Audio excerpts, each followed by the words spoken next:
Every episode has a moment where the excuses stop, where the masks come off, where the truth finally gets louder than the fear. That's your shift.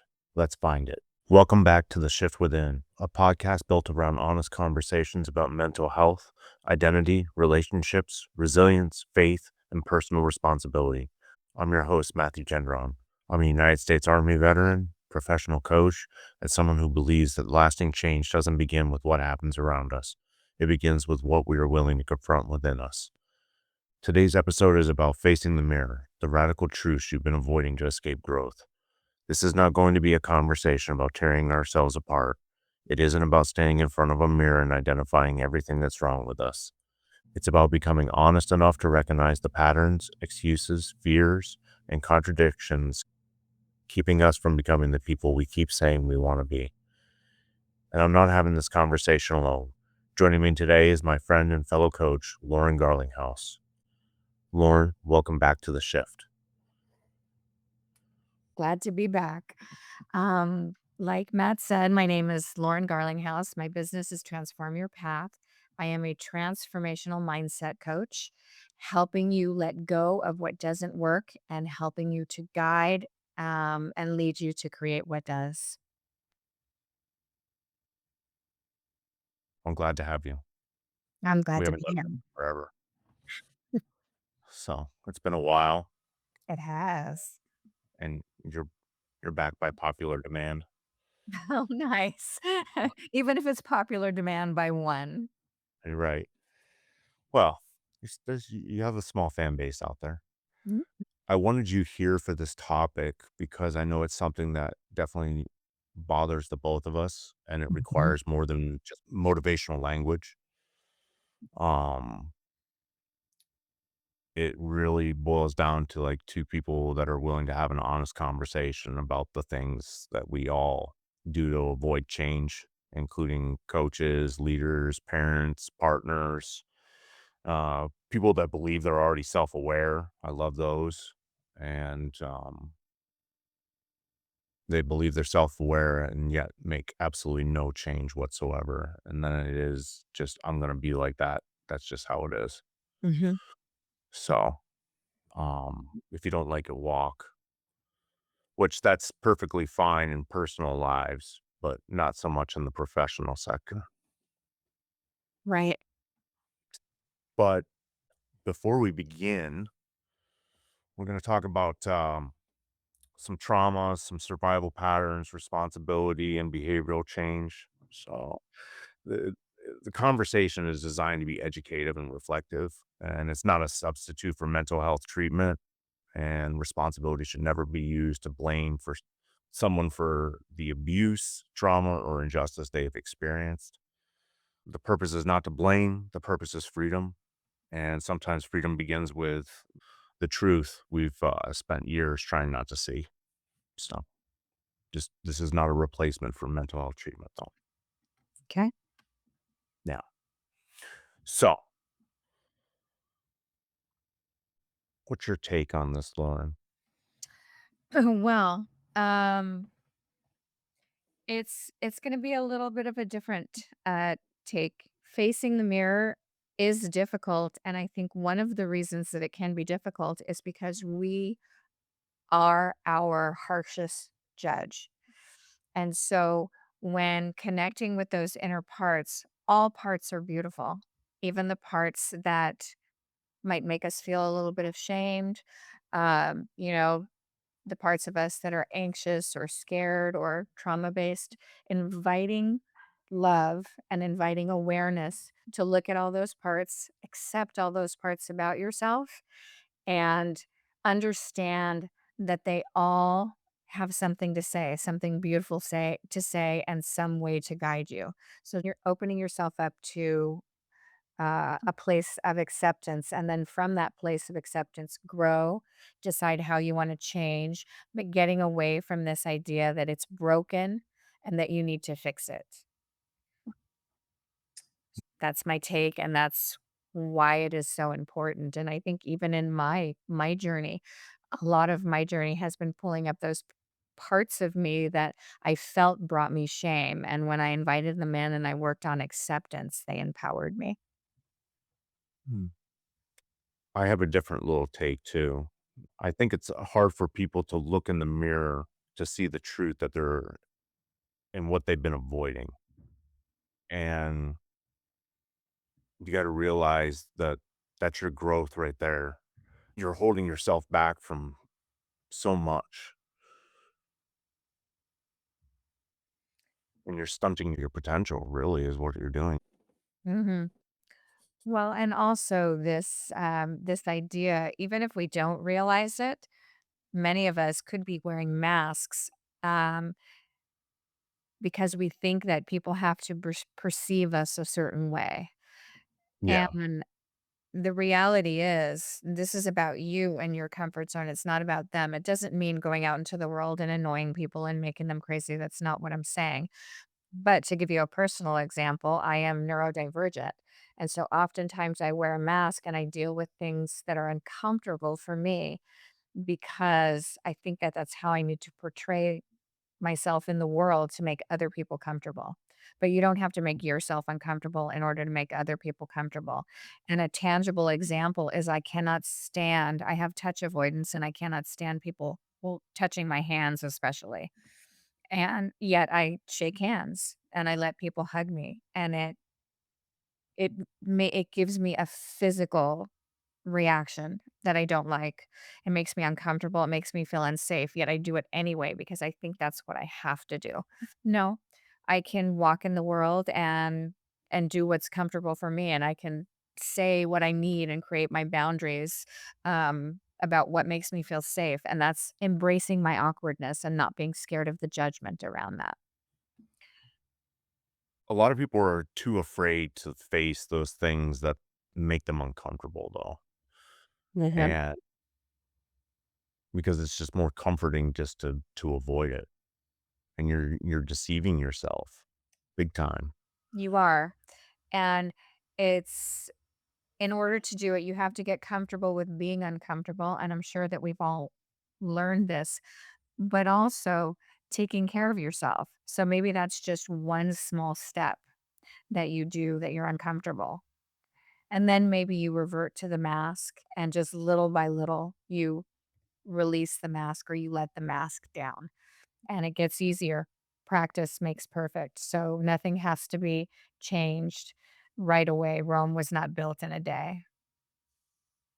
And so just sort of understanding that and being kind to yourself, always being kind to yourself and recognizing how you talk to yourself. I don't know about anybody else, but I can at times be vicious when those parts of myself that I say that I don't like or are aren't pleasant come to the, come to the front. Uh, so really looking at how you talk to yourself and be kind. And would you talk to your animal like that? Would you talk to your child like that? It's always putting yourself in that self awareness. And self awareness doesn't always mean getting there and doing it how you think it should be done. It's recognizing that's the first step in change. Like Matt said, looking in the mirror. The first step is just looking in the mirror and recognizing. Yeah. But it's easier to avoid. It's avoidance is a really good quiet strategy, you know. And so much of the time avoidance is used for a lot, whether it's to overcome grief, to put off things that you know you need to get done, or it's also easier to blame others or just kind of stay numb to it. But avoidance gets you absolutely nowhere. I have avoided problems with my PTSD and um, other parts of it that are complex, and it's held me back. I know it's held me back from being like who I could truly become. And so now because I know that, these are things that I work on, and I'm not afraid to face what that mirror is saying back at me.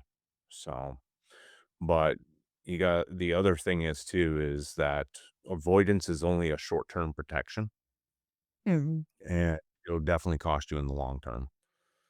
So, if you're not willing to face what needs to change, and doesn't have to be something massive inside of you that needs to change. It could be just one small truth that you're just going to keep each day. Mhm. Start small. Start small. Well, avoidance, in my opinion, avoidance doesn't ever get you what you want. So, avoidance is hiding, basically. And hiding doesn't get you to the other side and it doesn't get you to what you want. You have to pass through it in order to heal and release it. Mhm. And again, it goes back to being comfortable with being uncomfortable. And the first step is awareness that you are avoiding and not being harshly judgmental of yourself, but just knowing that it doesn't get you what you want. It gets you the opposite, usually, of what you want. And so you Yeah. can stay there and you can stay in that safe place, but you have a choice to be safe or you have a choice to thrive and be content. Uh, and like Matt said, chipping away one small step, whatever that step is for you. Another thing is too, we're all really good at compartmentalizing. Mhm. Most of us that are in high operation environments where you're moving along, talking to many different people, having to make a million different decisions. We make 35,000 decisions a day. So you can, for those, that's on an average. So for those of us that are out there networking or trying to build a business, it's going to be a whole lot more than that. But it's real easy to overwork and forget the things that you were working on. Scrolling social media, that'll numb you out real quick. So, and you're talking, you could be, I mean, a couple hours can be wasted just alone on scrolling. Um, or you just numb out to dodge difficult feelings, you know? And But I prefer to stay busy. I like to stay busy so you never have to sit still with it. right. And Matt brought up a really good point. Reducing those distractions, even Mhm. working in a different environment. Even if part the beginning is detaching from your phone for a couple hours a day, putting it aside, turning it off. And or even if you start with half an hour or 15 minutes and notice what you're feeling, notice what's coming up for you and journal about that and get some awareness of what it feels like to be detached from that distraction. Does it bring up fear? Does it bring up incredible anxiety? That's the first step is looking at that. And then also and that in part is being curious instead of being critical, being curious. Because yes, people stay busy so that they don't have to look and see. Staying still is hard. So starting to do it in really small increments and detaching yourself from whatever your personal distraction is. Yeah, yeah. That's mine right there. Stay busy so you do Mhm. not sit still. And then I like to, when it comes to difficult confrontations and stuff like that, especially if it's in a relationship, I like to make sure that I can avoid it usually by like trying to slip a joke in there, or I'll be the pleasing one or whatever. Mhm. So I'm not much to shut down whenever a conflict happens, but I'll definitely change the subject if I can get if I can get away from it. So, I think that's probably mine. I'm really good with stillness and silence. And I think it has to do with my neurodivergence because it's a self-soothing for me. But I notice what I do to avoid is I self-deprecate. So if I say the bad thing about me first and I make it funny, then somehow that makes it better. It sets me up Mm, for my judgment that somebody else is gonna notice it or say something about it or tease me or shame me. Um, and even if I can't stop it, the first step is noticing that I do it. mm, yeah. Mine, you know, I don't really know what peace is, and I know a lot of people look for that. I just wanna be at peace, and they're not moving forward, and usually it's out of a fear of, like, what could go wrong instead of what could go right, and but for me, I've never really understood how people achieve that peace, especially being a combat veteran. Like, Mhm. there is no peace inside of me whatsoever, and when that'll happen, I mean, it did happen a little bit when I was in Jamaica, Okay. but So that was more of avoidance. this would be a great opportunity to live by example. So if you looked at your life and you thought of one thing you could do to separate yourself from one of your distractions, how long would it be and what would it be? And would you journal about it? I mean, how would you deal with that? Hmm. I think I would definitely journal about it because journaling it would make it more effective. So and it's not putting me at a complete, like, Mhm. standstill. But what would be the action? Would you uh, pull yourself from your distraction of what are the things that keep you busy that you could start to pull away from, at least temporarily for a period of time? Would it be turning off the music and turning off all noise for 5 minutes? Would it be walking with no earbuds and without your phone? Would it be shutting off your phone and sitting in a room and reading for 10 minutes? I mean, what would that look like for you? Oh, man. Sorry if I put you on the spot. It definitely did. Yeah. Makes me have to think about what I would actually wanna do. Mm. It'd probably be, getting off the phone. I'm always on there looking at a variety of different things, and I do content creation, so when I'm looking at that, I'm looking to see if anything's getting engaged, which usually doesn't.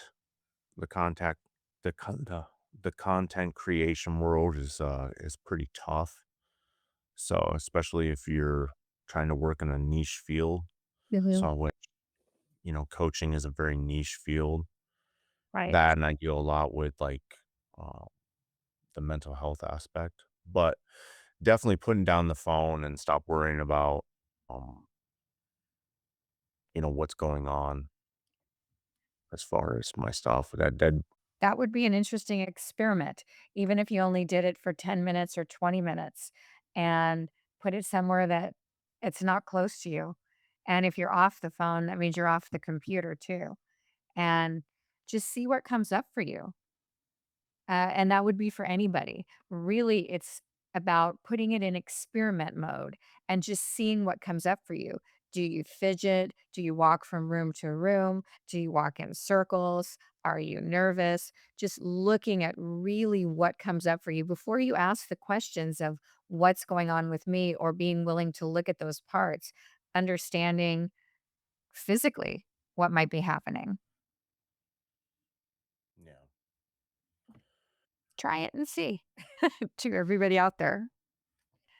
This is the massive difference between, um, coaching and, um, the therapy side of things. I think about all the therapists that I've seen over the years, and they're all the same exact way. Everything's the same, and it's all very cliche, like, what kind of I know, and I'm not making a ding at you for saying this. This is for like what kind of feelings are coming up for you about that. But having the very, very honest conversations is, I think, something that doesn't necessarily happen in the therapy world anymore. Mhm. There's a lot of avoidance that goes on in that, Right, and I wasn't and talking s therapists will allow it. Go ahead. Oh, no, I'm just like I was saying, that therapists will allow it. They'll allow you to avoid whatever problem it is, and, you know, we all know that it's also so that way you come back, but these are things that people really need to look at because we deceive ourselves every day, Absolutely, and and I agree with you. Mhm. yeah, you know I don't think it's so much about yes, that is cliche, like getting in touch with your feelings, but we have to understand where a cliche comes from. A cliche comes from ultimately, if you break it down, foundationally, it's a good thought. It's good to think about our feelings.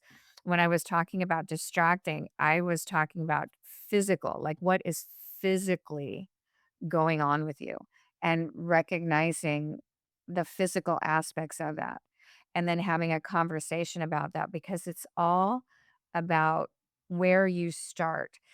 And if you push yourself to do something that is horrible, our tendency is to procrastinate.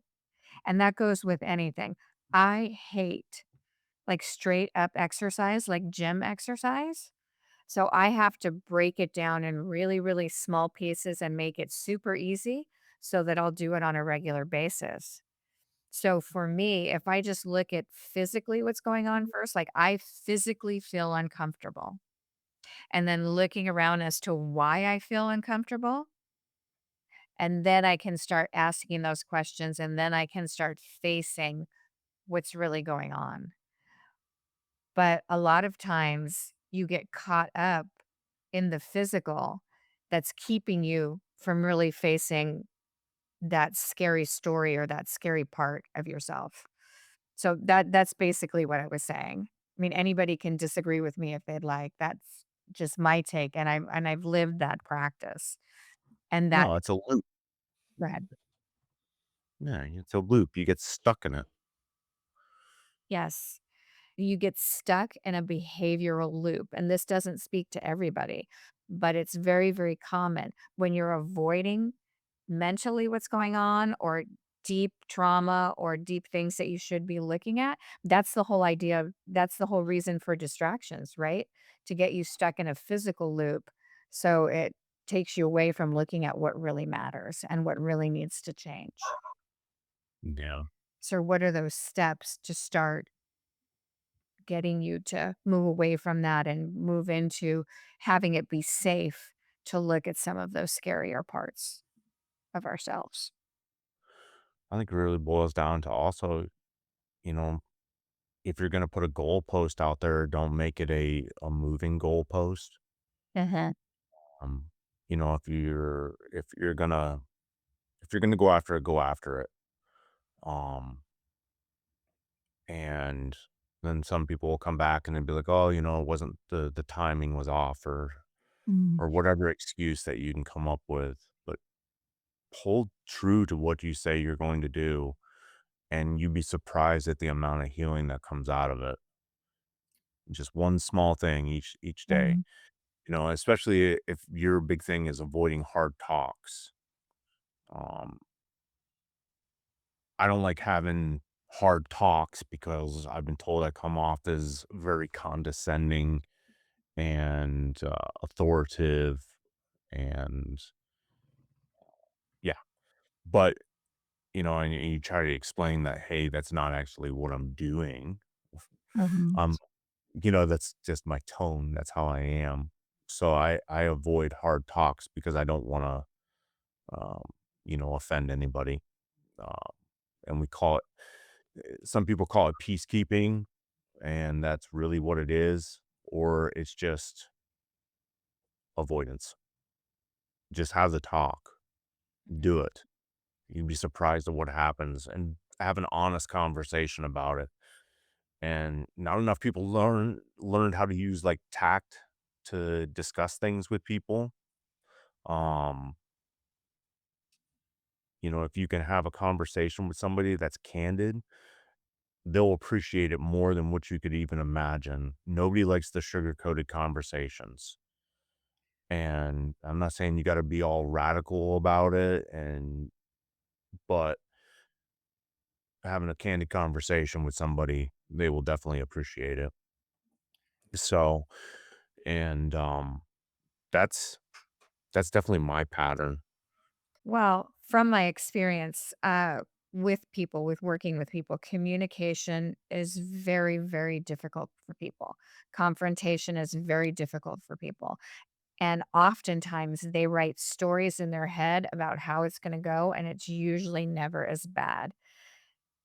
And I like what Matt said about just recognizing what can go wrong or how people perceive you in a conversation, but being okay with being awkward and having it be imperfect and allowing yourself to listen to what people are saying. If they are not getting your message and if your conversation is shutting them down, looking at that and seeing what you need to do.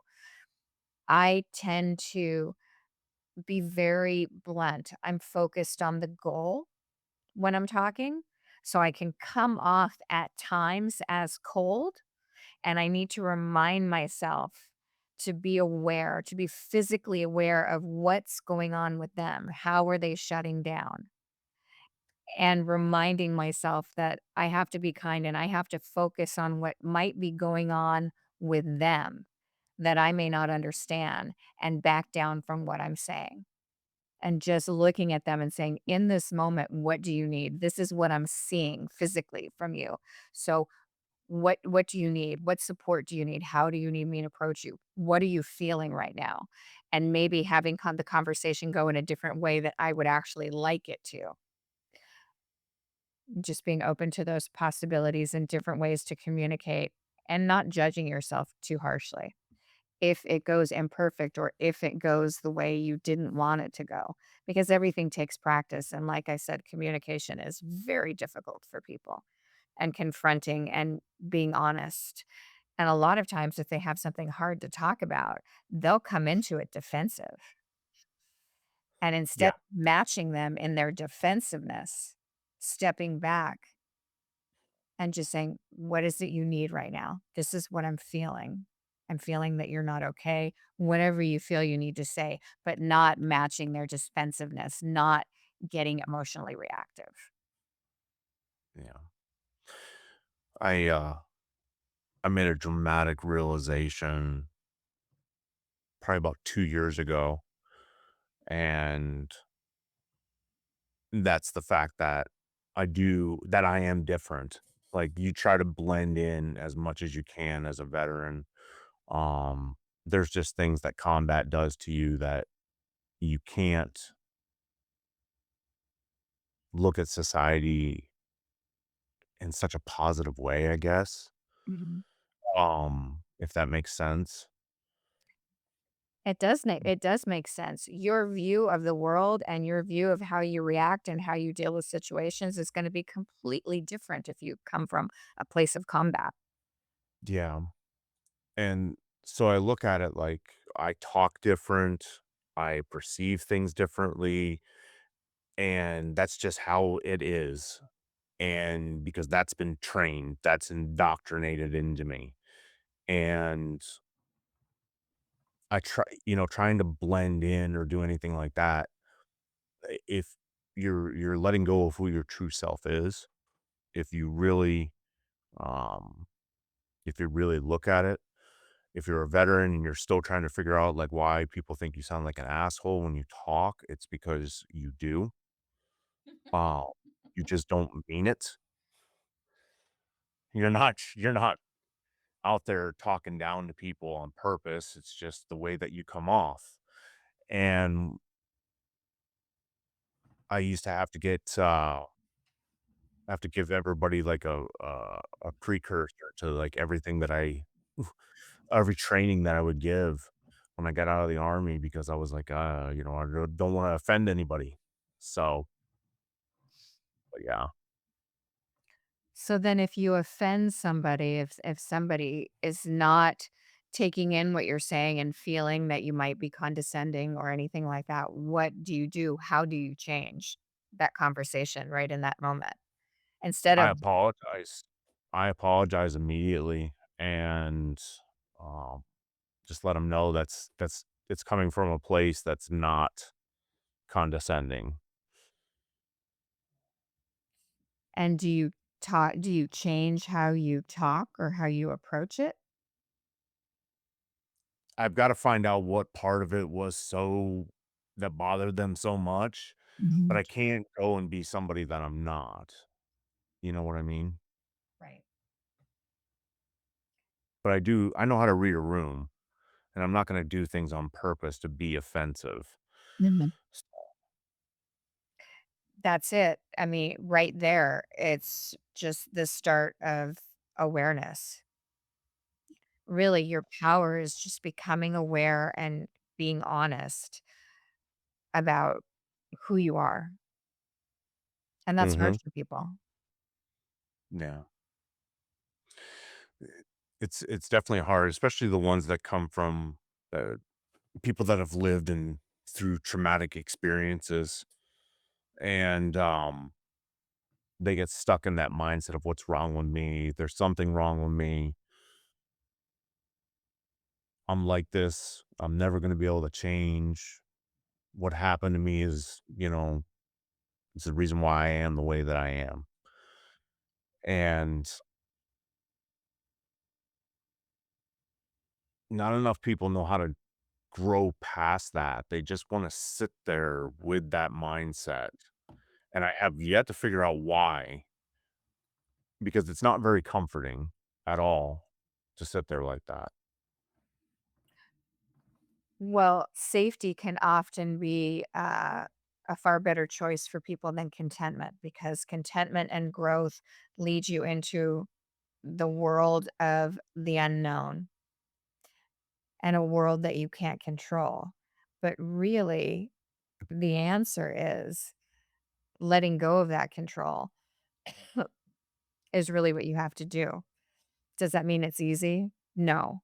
It's much easier to feel safe, but safe isn't going to get you to that place that you want to be. It's safe not to look at yourself. It's safe to sit in that pattern, but changing your mindset and doing something different is what's going to truly lead you to growth and contentment. And that takes work, that takes finding a support network, that takes patience and acceptance and going slow and starting slow. So defining like what those patterns and what those routines are and saying, how can you step out of it for a minute, for 5 minutes?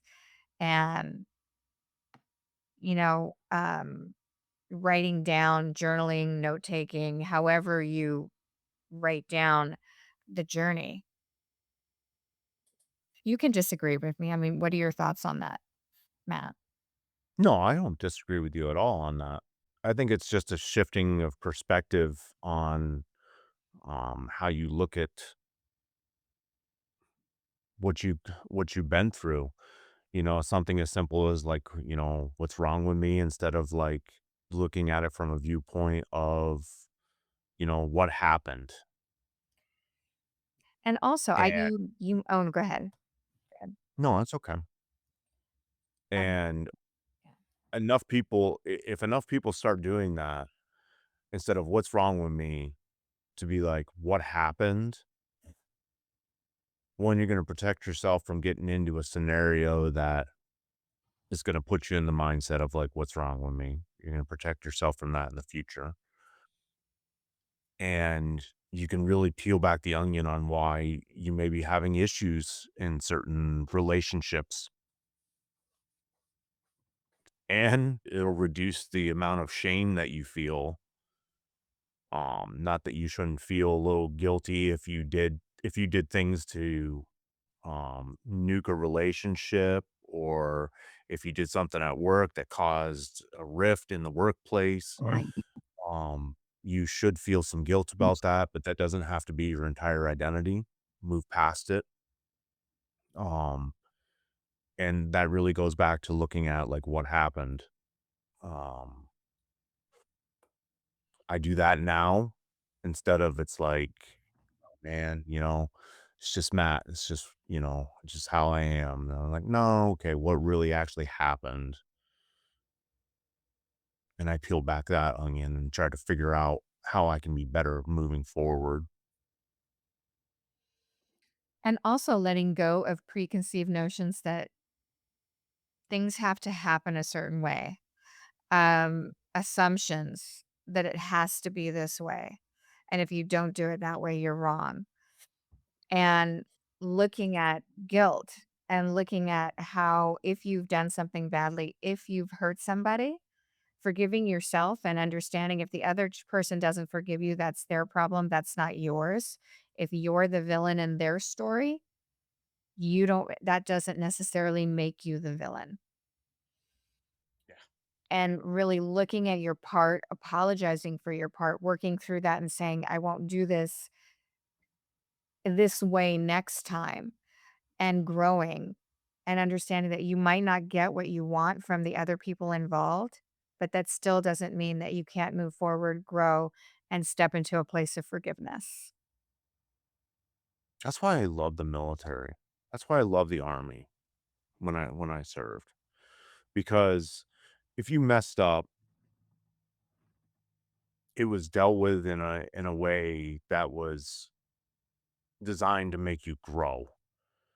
And yeah, usually it was physically, like you're doing million push-ups or whatever. But you're encouraged to develop, to self-develop. And that's to get out of the mindset that whatever you did to cause you to mess up, there has to be a discipline issue in there or, a mental discipline. Mhm, So, what is it? How do we attack it and get rid of it and grow from there? And in the civilian sector of things, it's pointed out and then talk about the person behind their back and then just make a hostile workplace and nothing ever moves towards growth. Um, you know, and people carry that not only from home. I've seen this where they carry that negativity from home where they'll talk bad about people continuously while they're at home and they go to work and they do the same exact thing. So the negative side of things is like cancer. mhm. But yeah, Well, negativity is cancer.